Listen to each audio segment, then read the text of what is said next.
You're all set. Okay, great. Thank you very much. And I'm going to call this meeting of the East Gloucester Veterans Memorial School Building Committee to order. The meeting is recorded by video and audio in accordance with state open meeting law, consistent with the governor's orders suspending certain provisions of the open meeting law and banning certain gatherings such as in-person meetings of the building committee is not possible. This meeting will be conducted by remote participation. The public may not physically attend this meeting, but every effort will be made to allow the public to view and listen to the meeting in real time and participate when necessary. Okay, that being said, looking for Chris. Chris isn't here today. Chris isn't here. So, today. Well, neither is Mark. No, So neither is Mark. I've got all the bases covered. All the bases covered. So at this point, what we would normally do is ask for a roll call for attendance. Okay. Jonathan Pope, I'm here. Ben Lummis, Here. Richard Safier, Here. Sapphire. sorry, Sapphire, Greg Katamatori, Here. Kathy Clancy, Here. Donna Compton, Here. John Dunn. John Dunn was here. He was here. Here. Yep, there he There he is. is. Gary Frisch, Here. Matt Fusco. Not there. Grant Harris, Here. Joe Lucido. Jameson Manning. Not there. Amy Pasquarello, Here. Adam Roselle, Here. and Kathleen Eunice. Here. Okay, that's it. Okay, so we have a quorum and we'll proceed. And the first order of business is the approval of the East Gloucester Veterans Memorial Project meeting minutes of May 13th, 2021. Are there any corrections or omissions? Kathy?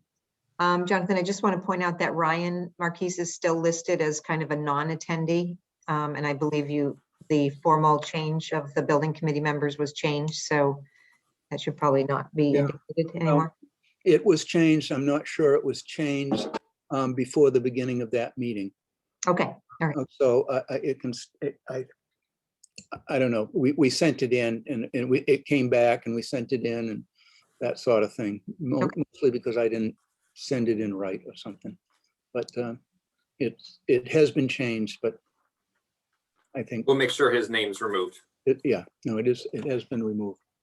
And the mayor's office sent in an updated and put, the other changes, which was to move Ben as co-chair. And I think that was about it as far as the changes go. Okay, are there any other corrections or omissions on the minutes? Seeing none, I will make a motion that we approve the meeting minutes of May 13th, 2021. Second. Okay. So we need a roll call vote. Jonathan Pope, Yes. Ben Lummis, Yes. Richard Safier, Yes. Greg Katamatori, Yes. Kathy Clancy, Yes, Donna Compton, Yes. John Dunn, Yes. Gary Frisch, Abstain. Grant Harris, Yes. Amy Pasquarello, Yes. Adam Roselle, Yes. Kathleen Eunice. Yes. It passes, and I'm trying to count them up right now. I think it's 12 in favor and 1 abstention. So thank you very much. We'll move on to invoices. And we have 3, Brian, is that correct? Yep. And We will take them, let's take Doran Whittier first. Seems there, So Doran Whittier has an invoice for $15,412. That is their standard monthly invoice for pre-construction services. And this that's, is for, Doran, that's WT Rich. yes, did I say? Well, I said Doran Whittier and you said Doran. Oh, you Whittier. said that, oh, okay, But the- sorry. but the number was WT Rich's number. So we can take Yes. WT Rich first if you'd like. Okay, yeah, so WT Rich. Yeah, and this is for the month of May for their services for $15,412. This is their invoice number 6. They did note that it was for services provided from May 1st to May 32nd, just as, which is a bit of an anomaly. Want to point that out in case anybody cares.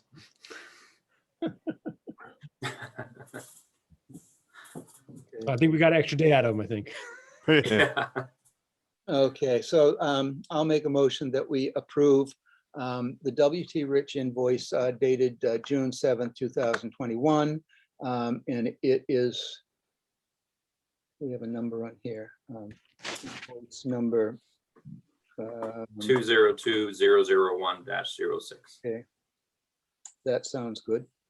20012006 for $15,412, and I so move. Second. Is there any discussion? This is still in pre-construction services, all budgeted, and Maury, I'll get you for that extra day next month. yeah. Sorry about that. Okay, seeing no more discussion, could we have a roll call vote? Jonathan Pope, Yes. Ben Lummis, Yes. Richard Safar, Yes. Greg Kadamatori, Yes. Kathy Clancy, Yes. Donna Compton, Yes. John Dunn, Yes. Gary Frisch, Yes. Grant Harris, Yes. Amy Pasquarello, Yes. Adam Rosell, Yes. Kathleen Eunice. Yes. Okay, thank you very much. It passes unanimously. Now we have an invoice from, let's try Doran Whittier this time and see what we get. Okay. So Doran Whittier has an invoice here in the amount of over here, $311,615.45. This invoice covers the remaining part of their design development fee in the amount of $68,720. Then there's $160,188 for the construction documents fee, which they've currently been working on for some time. Actually, they've issued the 60% construction documents already. And then there is an amount for $3,400 for the early release package 1, which has also been completed. And that would fulfill that line item. And $13,750 for their early package 2, which they have been working on and will be set out for review any day now. And then in addition to that, there's a geotechnical allowance for $53,256.50 for the site exploration work. Printing allowance of $45.57. That was for the special permit.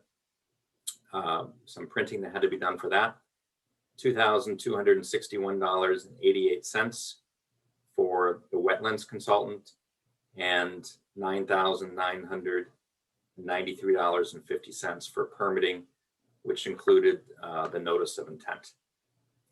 So again, the total of $311,615.45. That is their invoice number 25 for the month of May. Okay. I move that we approve the Doran Whittier invoice as presented.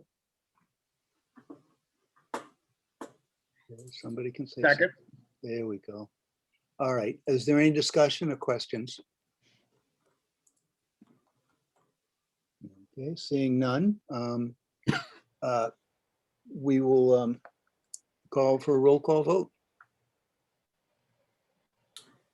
Okay, Jonathan Pope, Yes. Ben Lummis, Yes. Richard Saffer. Yes. Sorry, I keep on saying that wrong. Could you say it Sapphire. one more time for me? It's just like the stone, sapphire. Sapphire, okay, Think rock. got it. Greg Catamatori, Yes.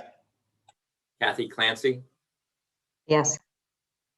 Donna Compton, Yes. John Dunn, Yes. Gary Frisch, Yes.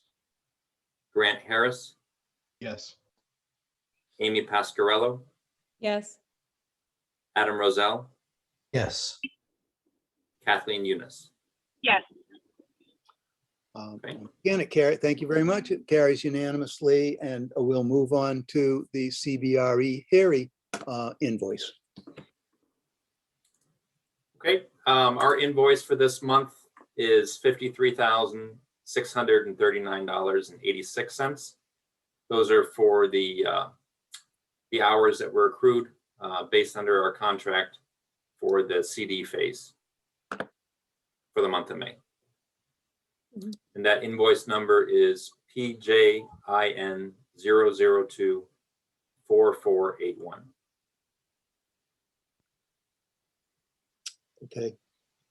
I move. I'll make a motion that we approve the CBRE Harry invoice PJIN 0024481 for the amount of $53,639.86. Second. Could I ask Brian if you guys can make your invoice numbers any more complicated? You can work on it. Oh, okay, thank you. I was going to say something in the same vein. Is there any other discussion? Seeing none, let's have a roll call vote. Brian? Jonathan Pope, Yes. Ben Lummis, Yes. Richard Safire, Yes. Greg Catamatori, Yes. Kathleen Clancy, Yes. Donna Compton, Yes. John Dunn, Yes. Gary Frisch, Yes. Grant Harris, Yes. Amy Pasquarello, Yes. Adam Roselle, Yes. Kathleen Eunice. Yes. Thank you very much. Passes unanimously. And we'll move on to, is there anything else that needs to, John Dunn is on a quick schedule tonight. And is there anything else we have to vote on? It would be I believe the change order process, Brian. Is there anything? Yeah, I was actually going to suggest we could vote on that next week. But the one thing that we do have under new business is Doran Whittier has put together the information for the radon design. So the radon design was something that was originally in the budget, or I'm sorry, the radon mitigation package was in the budget, but there was no funds that were allocated for the design, and they're going to need a designer to work through those details. It was a small amount of money, and the city and district wanted to make sure that they did keep that radon mitigation system. So I can show you what that is. I'll share my screen. Okay, good. Let's see here. Okay, can you see this now? Not yet. No, not yet. One more time. Now? Yep, yes. Yep. Okay. Okay, so so this came from McPhail Associates, and Doran Whittier will be working with them on this radon mitigation system. Doran Whittier will also need to do some small revisions to the architectural work on the building. And the fee was for $24,200 for both of those services. So we could vote on this one before John leaves. So you said some of this money was in the budget and some of it wasn't, or is this all that wasn't in the budget? So we do have line items for additional services. So this actually would need to come out of the owner's contingency for the design fee. The money for the radon system is in the budget. It's in the construction budget. Okay, are there any other questions? Well, again, so this is owner's contingency? Brian? Yes, that's correct. Okay, all right, thank you.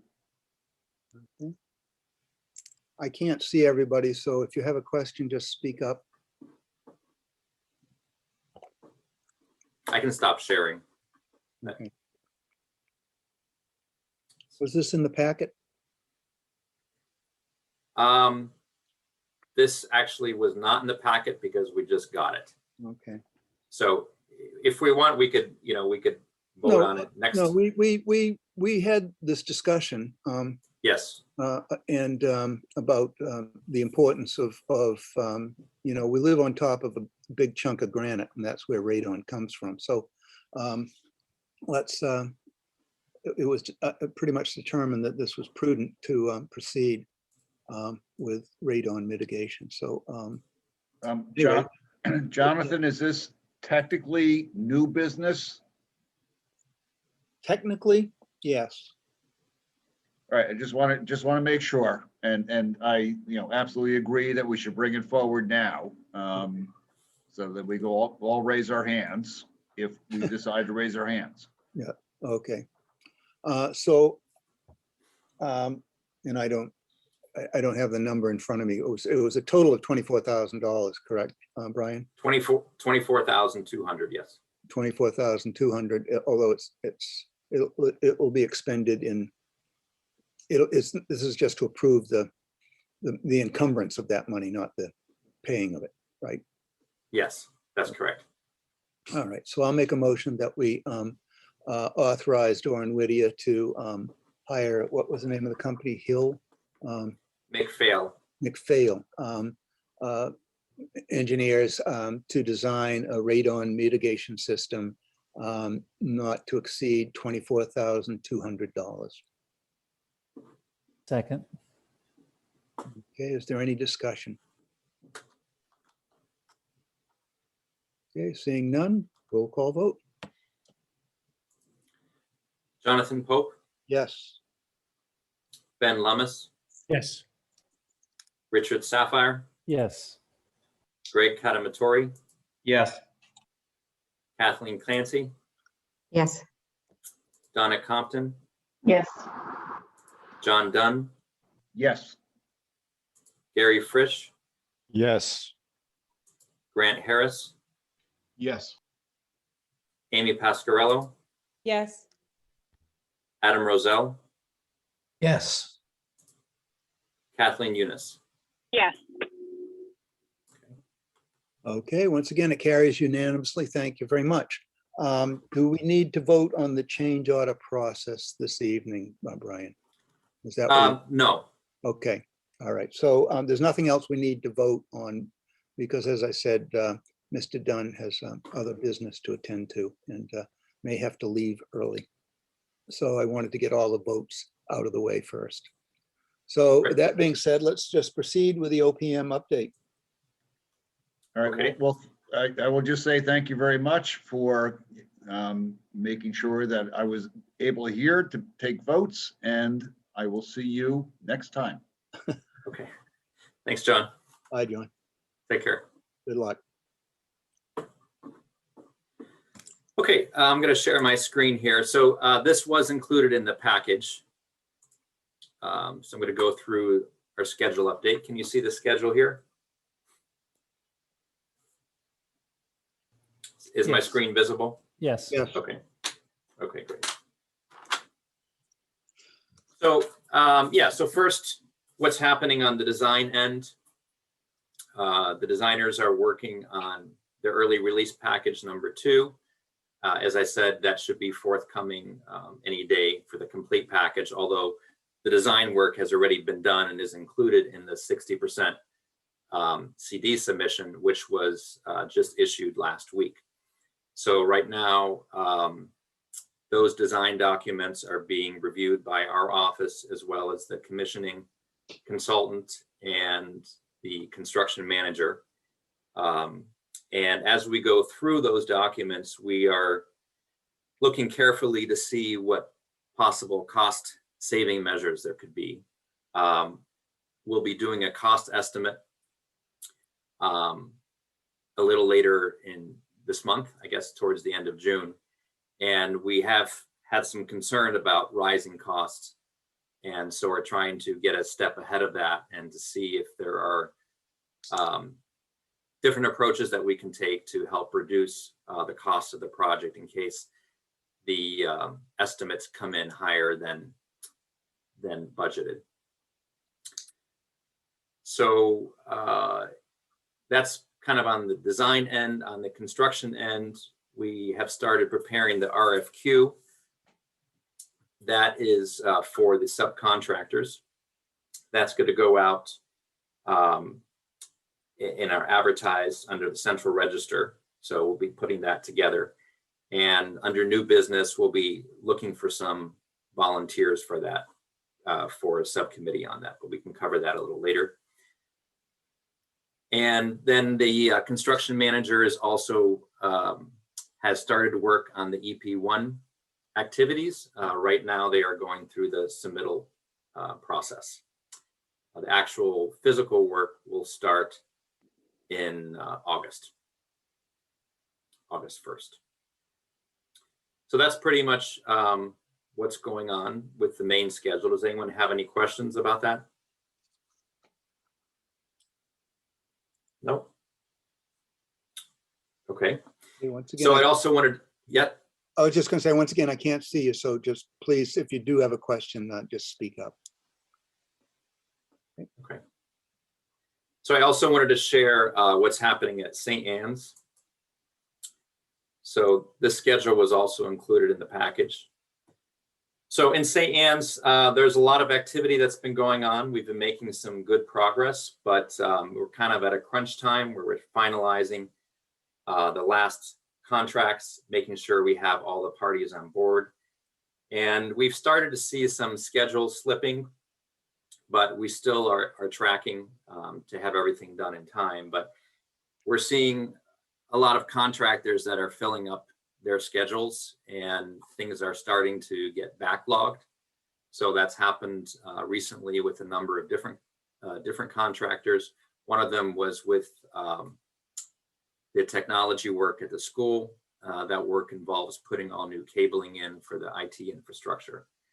And we were looking at a 3-week delay with them, but we've been able to negotiate with them and bring it kind of back on schedule. So there'll still be a little bit of a delay, but it's not going to impact us too much.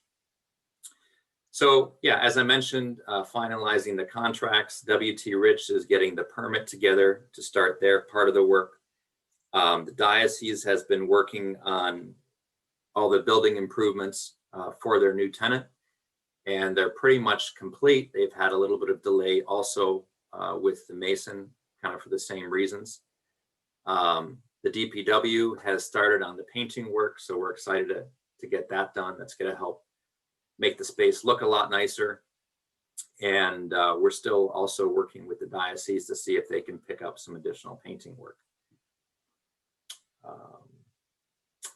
And then on the other end of things at the school, we've been making a lot of progress there as well. So we have Wakefield Movers on board. We had a meeting with all of the school staff back, I guess it was mid-May, or I'm sorry, June 1st. June 1st was that meeting. And the school staff is well underway. They've been sorting through things. disposing of a lot of unnecessary paper items, and they have boxes now as well. So they're starting to pack up their materials, and I guess that's all pretty much tracking quite well. The movers, as I said, Wakefield Movers are on board, and they're scheduled to begin to move now on July 12th. So that's kind of what's happening on that end of things. Does anyone have questions about the St. Anne's schedule?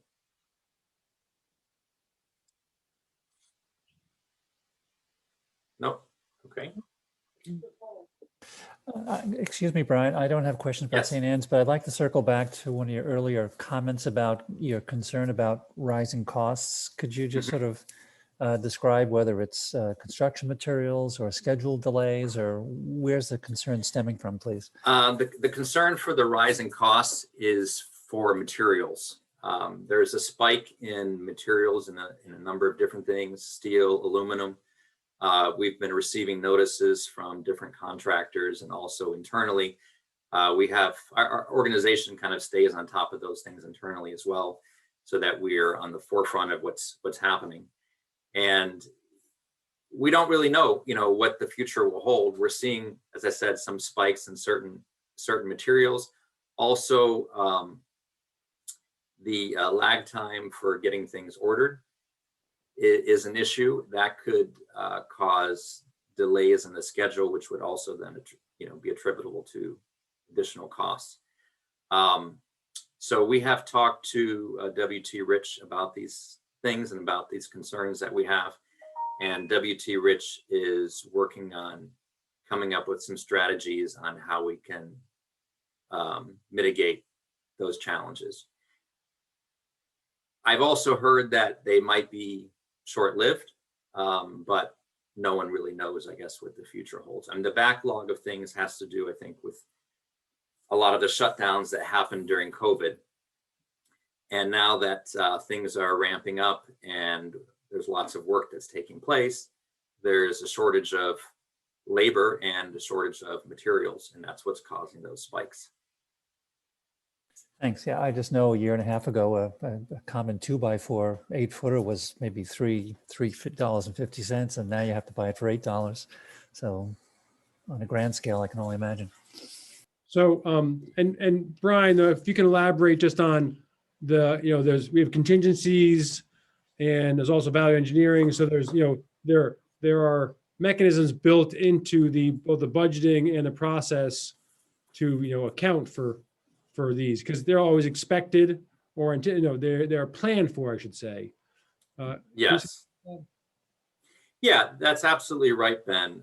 When we set up a budget for a project like this, there are a lot of unknowns, and we take those into consideration by putting in a number of different contingencies, both for the construction, on the construction cost side of things, as well as for the owner and the designer, and all these different variables that we're trying to manage. But then the other part of that is dealing with the design of the project and going through value engineering exercises. So we did that already back in schematic design before I was on the project. There were a number of value engineering items that came up. Some of those were implemented in the design, and others were not. So those other items that we've already come up with could be used to offset any increased costs that might occur. But in addition to that, we are looking more closely at these things now that we have the design further developed, because as you go through each stage, more and more information gets put into the design. So there's, more decisions that can be made, and ways to save those costs. Okay. So Thank you. is that clear? Yeah. Helpful. Yes. So Brian, also you mentioned delays. So does having this knowledge now kind of help when people are ordering materials to kind of get on top of those orders, so that that's not an additional cost, because you don't want to be waiting for things? Exactly. So that's what we've asked W.T. Rich to put together, and they're working on that now. So what I just, when we talk about value engineering, right? It's always time for the designer to chime in a little bit.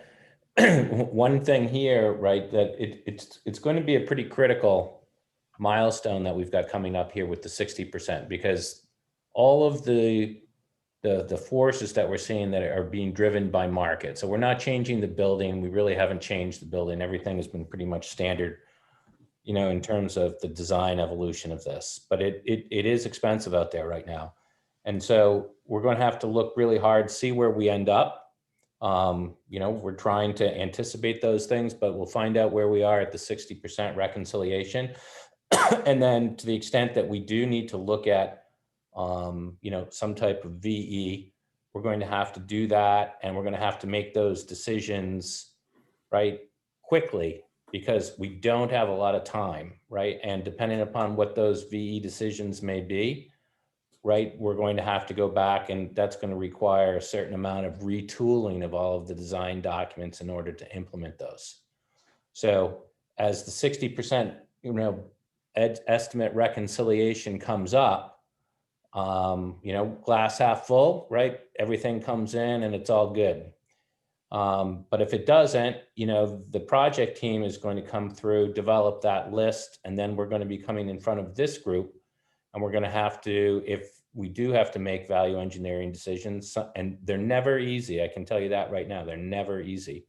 But we're going to have to make some of those hard choices in order to get those changes into the design documents, right? So that we don't have schedule delays, right? Because as y'all can understand, right, delaying in this type of market beyond all the other things that are associated with schedule delays, which are all pretty much negative, are problematic. So as Brian said, you know, we're all focused on this right now. And, you know, when the 60% estimate comes in, we'll see what happens, but keep that in mind, because we're gonna be looking at that one very closely.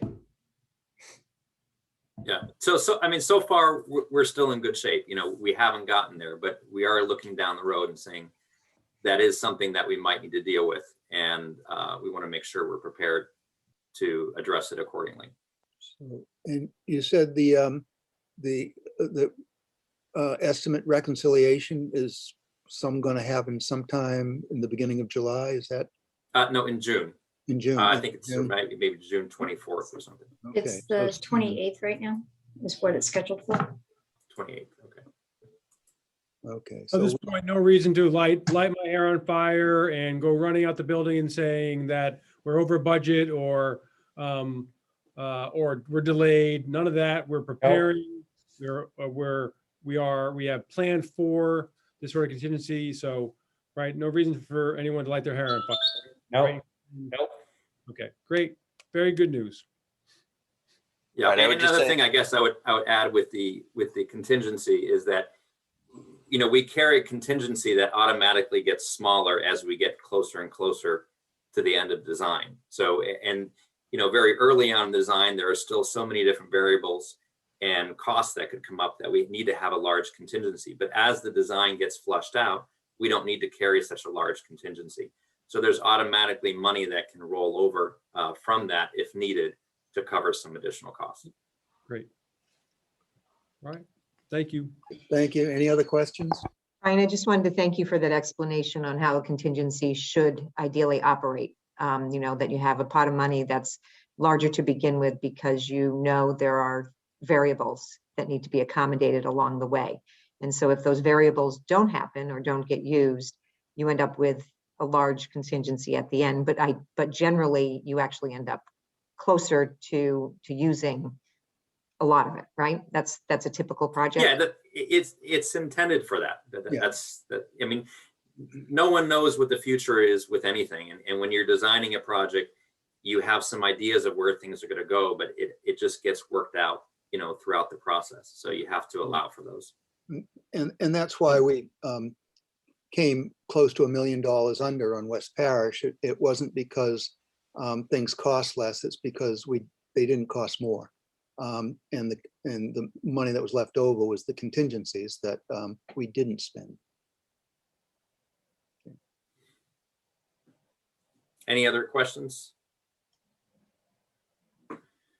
Okay, I think the next thing was to go over the change order process. Okay. All right. Okay, so I have that image item on here, so I can share that, so we can all look at the same thing. Okay, so we discussed, can you see the screen? Yes. Okay, yeah, so we discussed some of this last week already. And last meeting. And so what we've done is just basically, put it out here in black and white so we can look at some of the different variables. The change order process is really about, keeping the job moving forward so that we can avoid project delays and any, delay claims that would be associated with that.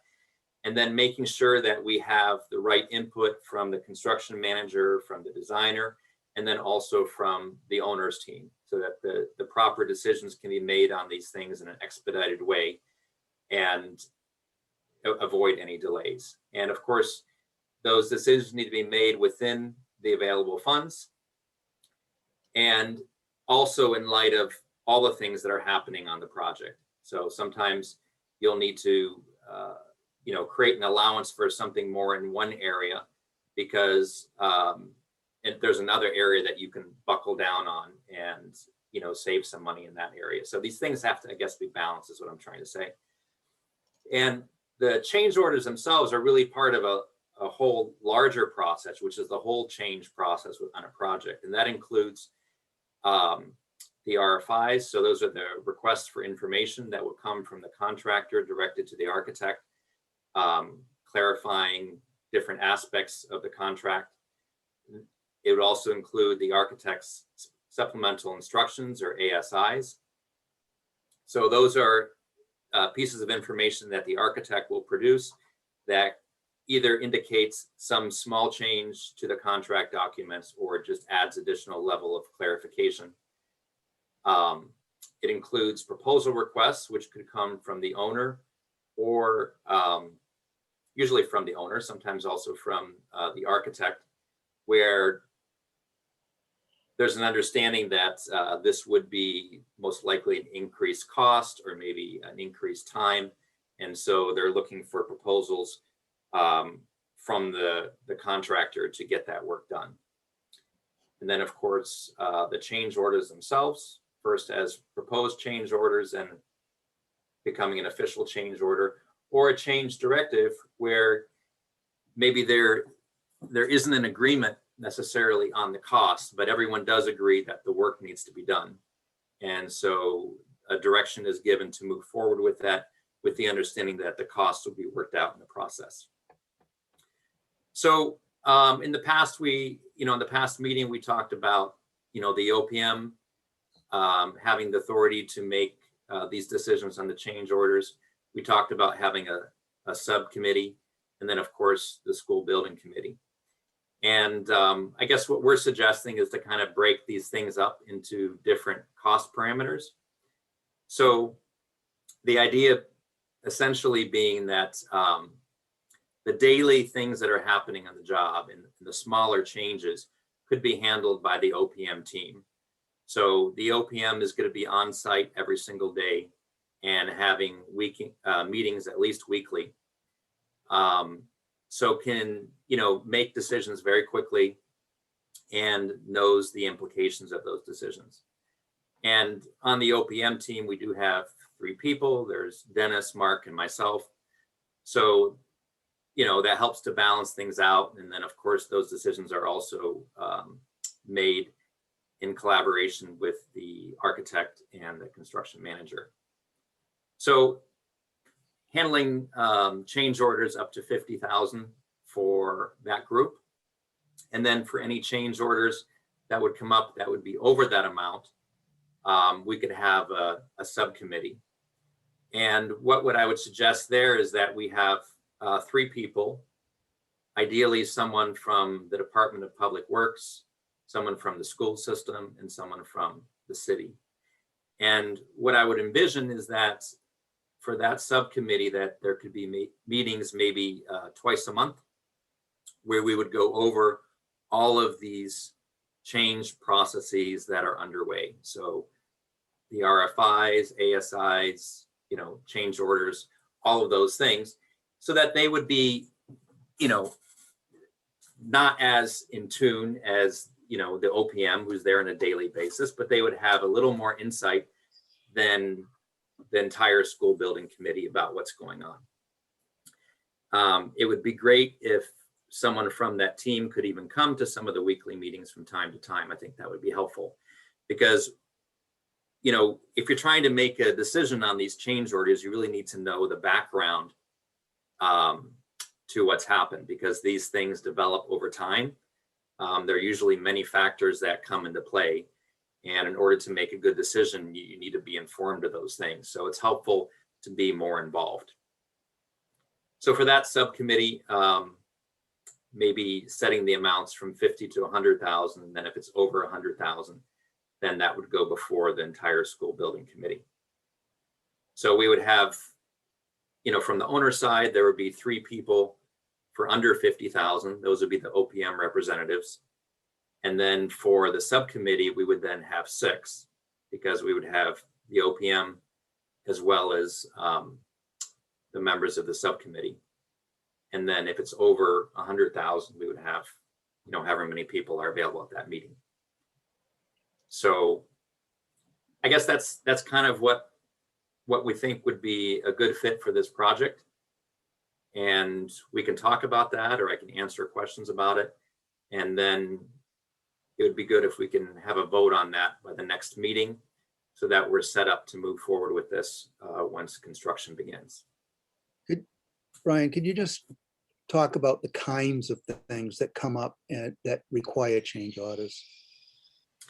Yeah, so a common thing that can happen is, let's say during excavation, they encounter unsuitable soils. So those are poor soil that needs to be removed from the site and needs to be replaced with proper soil that has the right structural qualities. So with something like that, we wouldn't want to have to wait on a decision. It's something that clearly needs to be done. And we would want the activities on the site to keep on going. Another change that could happen is maybe there's a coordination issue where there was something that, maybe wasn't well coordinated or was missing in the documents. I mean, those things happen. And so the contractor is saying, well, okay, that's not what I had included in my cost. And, we need to authorize that subcontractor to increase the cost of their contract to get that work done. And those are a couple examples, I guess, but it could be also an owner-directed change, where something is happening maybe later on in the building, and the decision is made that, well, we didn't consider this aspect before, but we would like to now incorporate that into this building, and we'd like to price that out. So maybe during COVID, for example, on one of the projects, we looked at doing different air purification systems that weren't initially part of the construction project, but then the owner wanted to include those additional features on the school. So that would be another type of change order. Yeah, my recollection at West Parish is there were not a lot of change orders. Some of them were because, the equipment that was specified was not available, and they wanted to substitute a comparable, but it wasn't what was specified. Or and there was I remember the one owner's change, which was about the signage on the front of the building, which when we got down to that part of it, the committee wanted different signage than what had been planned, that sort of thing. And this is the primary reason that you have a construction contingency built into the job, right? So that's where these changes are going to come from, right? That's what contingency's for.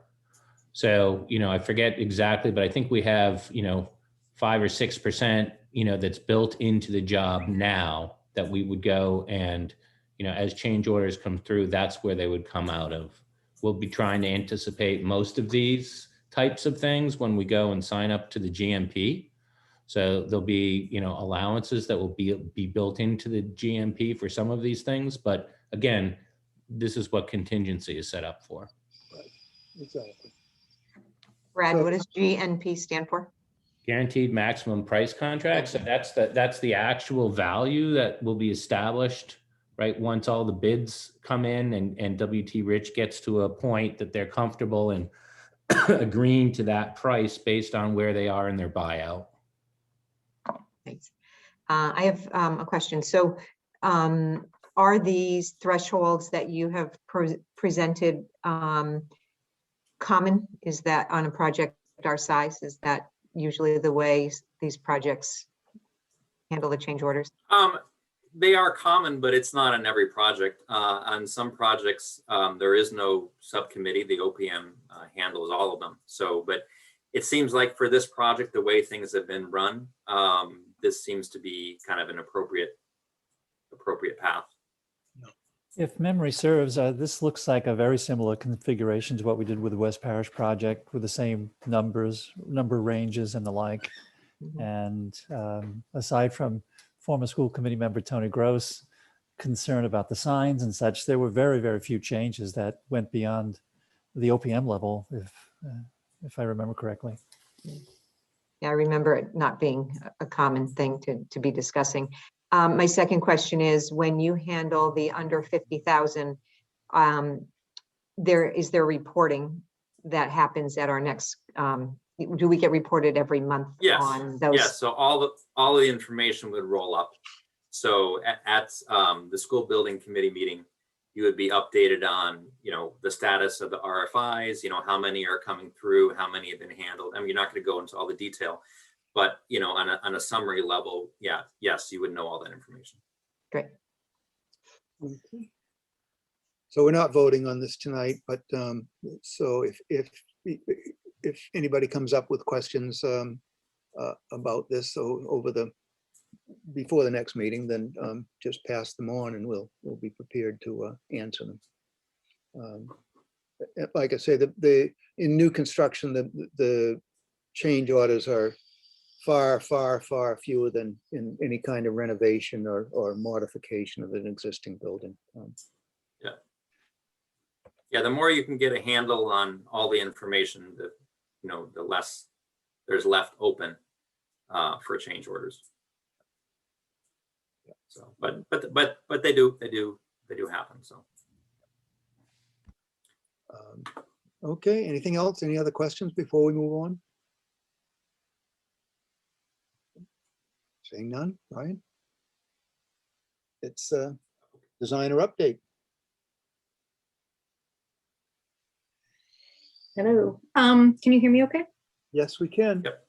All right, so since the last time we've met, we have resubmitted back to the MSBA. They had questions on our DD. So we've submitted all of the MSBA DD response. And I believe those are also been posted already on the website. We've received a letter from DESE saying that we're all set to go.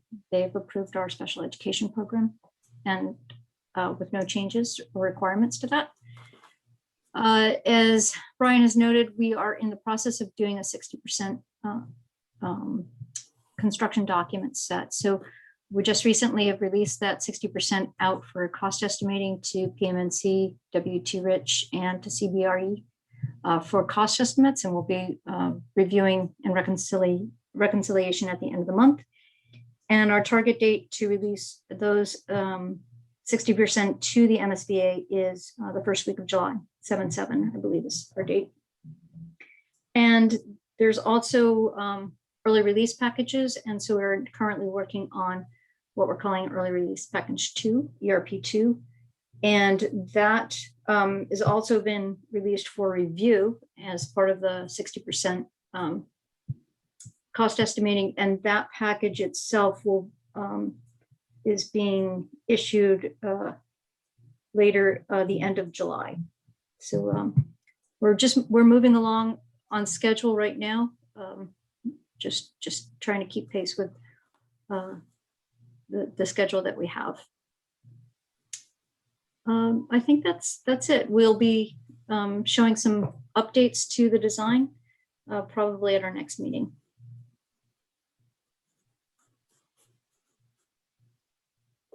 Any questions? Okay, for those who don't know, the city council approved the special permit for the height on last Tuesday.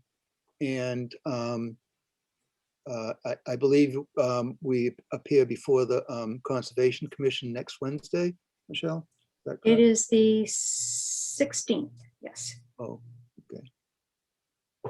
So those are the upcoming, and that is drawing the permitting requirements closer to the finish line, correct? Yes, so that's establishing the notice of intent, and then we'll, and then we can begin to do the final permitting process. Great. Any other? Yeah, so that was very, very good news with that we, the special permit was approved.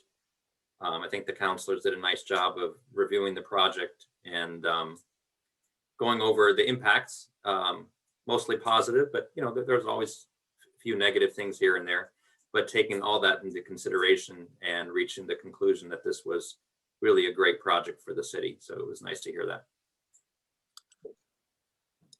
Okay. So any other questions for Michelle before we move on? So the CM update,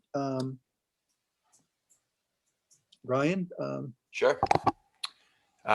So, yep, as everybody else said, the 60% CDs have been issued. Estimating is ongoing. We're also putting together some information on the current market conditions to help us through reconciliation and coming up with that collective risk mitigation strategy for costs and lead times, given the current volatile market conditions. Just one important thing to point out there is we are doing some really broad outreach for subcontractors to price it with the current market conditions. So we will have good input from subcontractors on what how they price this in these current market conditions, so we can really tell where we're at. And with that, we'll get some really good feedback on how to manage any cost overruns or lead time issues. So I really think that's helpful.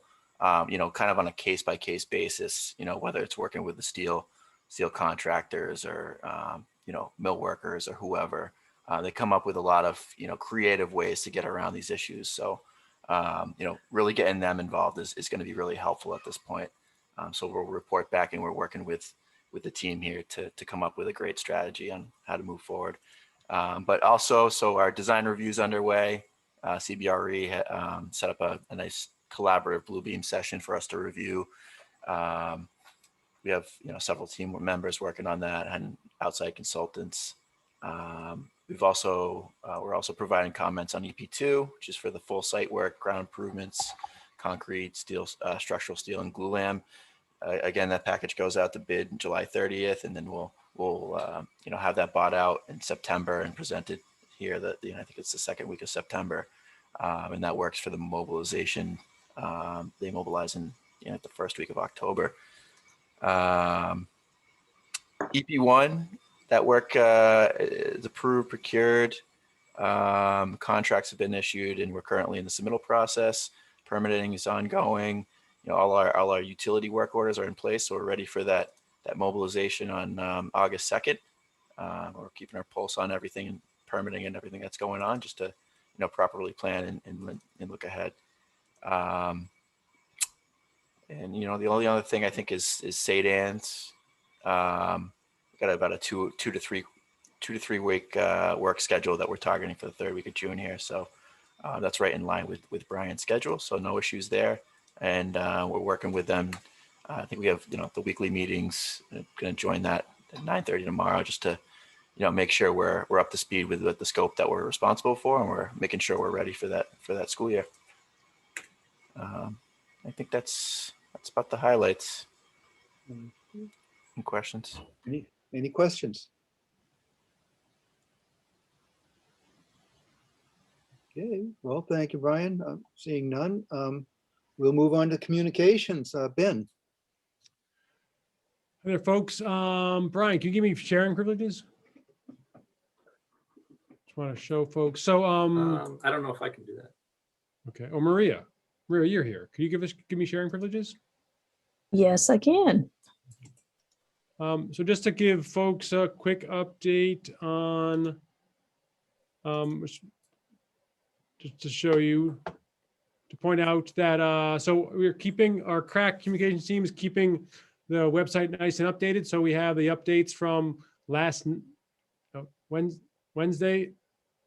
Tuesday's city council meeting and last week's P&D subcommittee meeting, with the presentations and solar studies linked right from the homepage there. And then also even the meeting minutes from that were approved tonight are up there too as well. So so that's all happening. So on the homepage are the more recent ones, and then on the meetings and updates, all the ones this year. And then in key documents, as you've pointed out a lot of times, the solar studies are up there, but also in the design development folder right here are all the drawings that anyone could ask for in terms of what's been designed and submitted to MSBA. So that's all good news to keep that up to date for folks. Anything else to add, Kathy? I'll stop sharing here. No, I'm realizing we need to add the outcome of the special permit. So that's the only thing that's missing from the updates on the website. No, I think I did that. I mean, Yeah. 6-9. Yep. Oh, okay. I think it says, okay, anyway, I'll take a look to make sure. Make sure that's accurate. Okay. Great. The other thing that should be noted is that there's been a number of requests for actual hard copies of the plans, and Doran Whittier provided 2 sets of the full set of plans, 217 sheets, and they are available for people to look at the city clerk's office. I think there's only one request. Well, it was only one, but it was persistent. Right. Can I recommend also that if it's not planned already, that the veterans in East Gloucester communities get, or even actually the whole school, get an update on where we are with the project before the end of the school year, so that our families kind of can share in our excitement that the project's moving along quite nicely. Amy, have you, I know sometimes you and Matt are giving updates unbeknownst to me, which I appreciate. Seriously, I mean, seriously appreciate that. So have you given, or do you know if you have given an update to your school community just about where things are?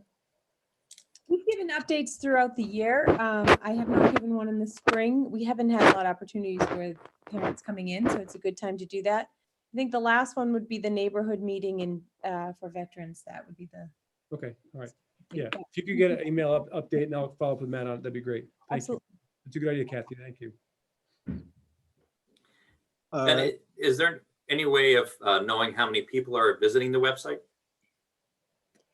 Grant Harris, did we turn analytics on for this subsite here? I believe we did. We can start pulling those analytics tomorrow. Super. And you should just mention, for those who don't know, that the time capsule was removed from veterans. Was that Tuesday morning? And it contained a number of artifacts. Apparently they opened it in 2008. I'm not sure why, and added to it. But one of the things I found most interesting was that they had the roster of the original school, and it held 300. There were 338 students in that building when it opened. Yeah. We knew a lot less about brain science and learning and special needs, and we're able to jam many more kids in a smaller space than we do today. But that's all because there's been a lot of change in the world since 1958, and that's one of them. Well, and it's not just with schools. I mean, if you look at people's homes, the sizes that of homes, you know, you go back in time to like the 50s, the homes that were being constructed for families where maybe there were 2 bedrooms and the family had 4 kids. That wasn't that unusual. So it's not just with schools, it's across the board.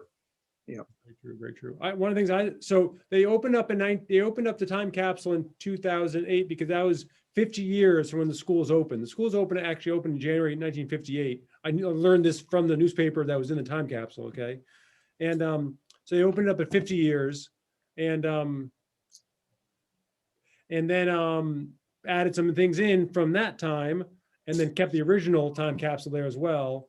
One of the things I saw from 1958 was the lunch schedule. I mean, the lunch menu, which was just curious to see, you know. I mean, there was Frankfurt's, for example, was one of the things I remember, but some of it looked, you know, some pretty standard stuff, tuna fish and that sort of thing. So anyway, it was neat to see. And the kids couldn't believe that they were seeing paper that was that old. That was very surprising to them.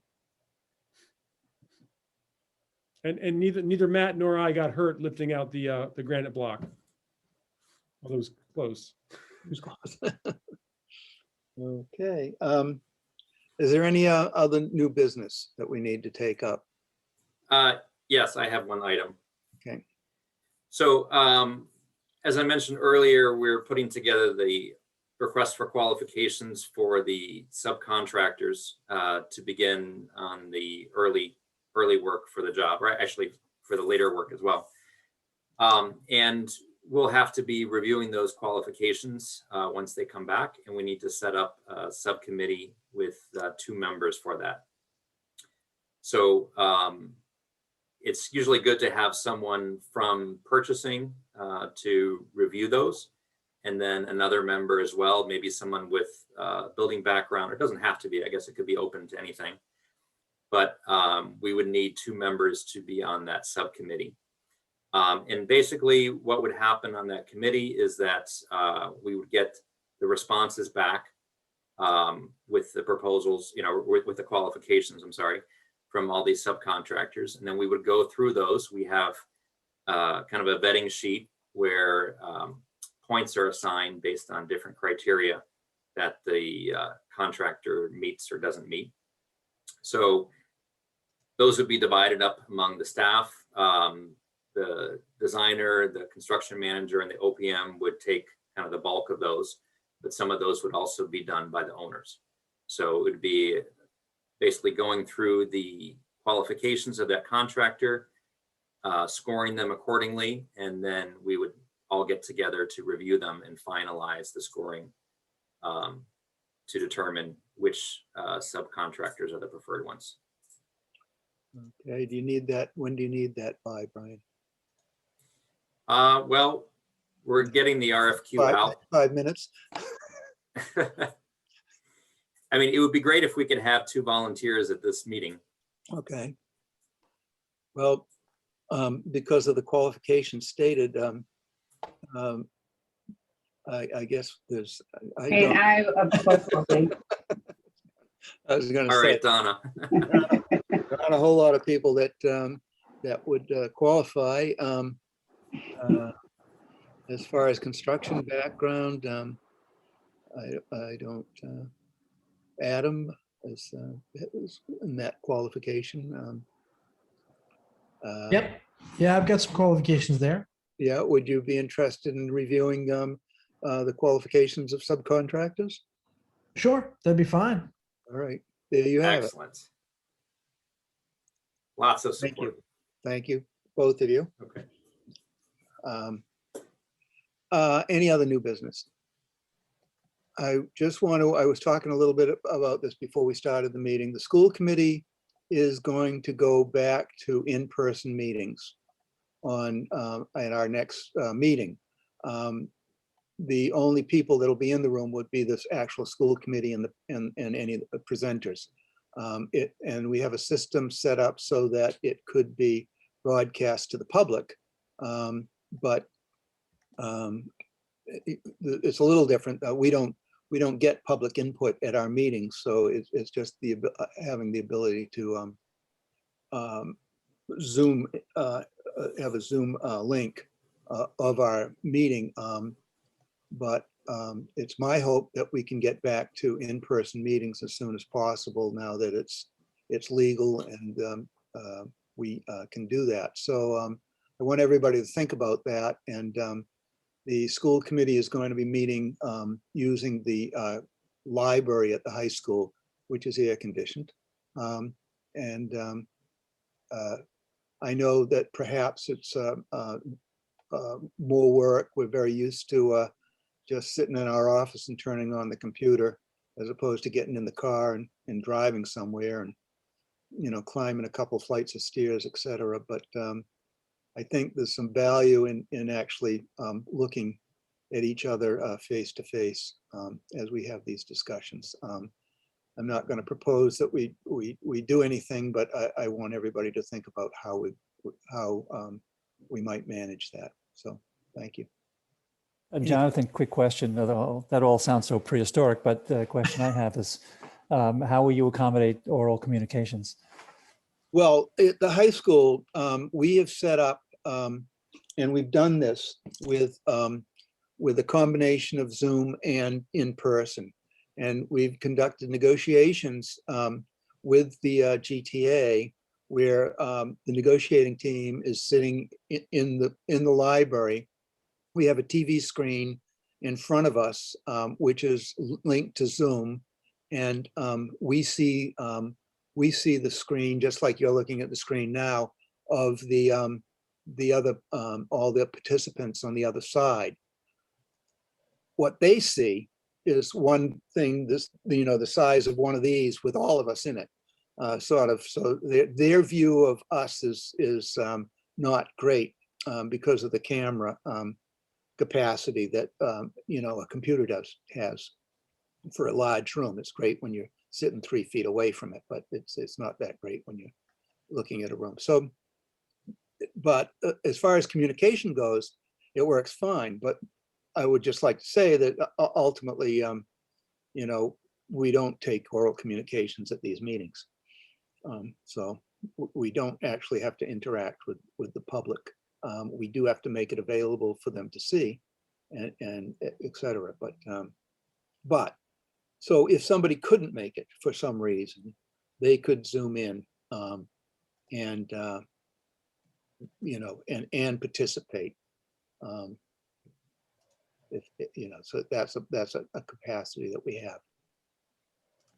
Grant could. Yeah, it seems like that's a nice feature to have both. Like, for example, today, you know, John Dunn, you know, has a busy schedule and he was able to pop in from his location and, you know, be involved with certain parts and then leave.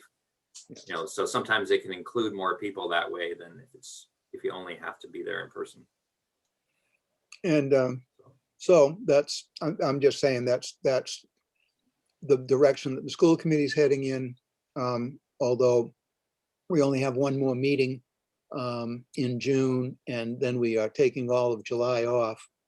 So we won't really put it to a real test until August, at which time we're kind of pioneering and doing the test with the school committee to see what the pitfalls are.